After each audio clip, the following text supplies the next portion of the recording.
मी इथं साहेब इथं देणार. हा द्या द्या इथंच द्या काठ्या मारा. राजमध्ये नाही, राजमध्ये. काठ्या मारा मारा मारा मारा मारा मारा. बिलकुल नाही, बिलकुल नाही होणार. मी तुला हल्ला नाही. शांत पद्धतीने करा. लोकशाही नाही, तो हुकुमशाही नाही, लोकशाही आहे. आणि की पुढे राहून लवकर प्रत्येक ठिकाणी अन्याय कोण सहन करणार नाही. आणि की गेटवर नाही मी जात.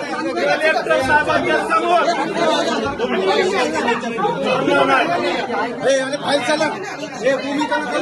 मॅडम मॅडम हाणायचंय हाणा, मारायचंय मारा.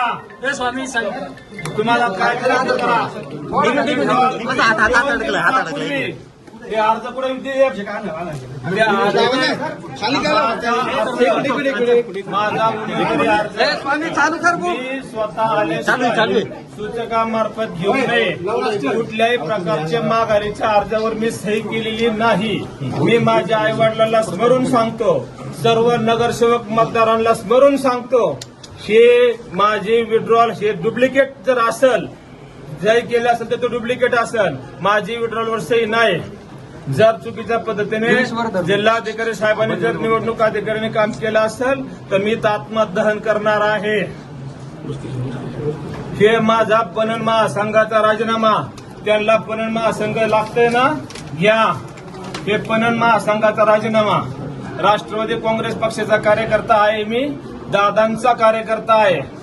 राष्ट्रवादीने मला कुठल्याही पद्धतीने उमेदवारी अर्ज भरण्यास सांगितलेलं नाही आणि आज मी त्या खातर हे पणन महासंघाचा राजीनामा सुद्धा आपल्या मार्फत त्यांना पोच करत आहे.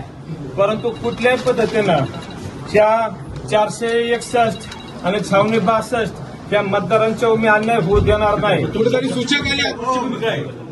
आज माझा व्हॅलिड अर्ज करावाच लागल. विषय असा आहे, ऐका, विषय असा आहे, तुम्ही कोणाला प्राधिकृत केलं होतं का? बिलकुल केलेलं नाही. तुमच्या सूचकाने माघार घेतलेली आहे, तिथं अर्ज दिला बिलकुल केलेली नाही. केलेली नाही. मी प्राधिकृत कोणाला केलेलं नाही. तुमच्या नावाच्या सूचक अनुमोदक म्हणून सह्या करणारी दुसरी भूमिका, दुसऱ्या आताच्या याच्यानंतरची भूमिका, हे तर माझा अर्ज व्हॅलिड झाल्याशिवाय मी इथून हलणारच नाही. इथून माझं एक तर मी जाईल मंजूर करून, अन्यथा माझं धड जाईल. अहिल्यानगर शहरातील महत्त्वपूर्ण अपडेट जाणून घेण्यासाठी नगर न्यूज 24 या यूट्यूब चॅनलला सबस्क्राईब करा.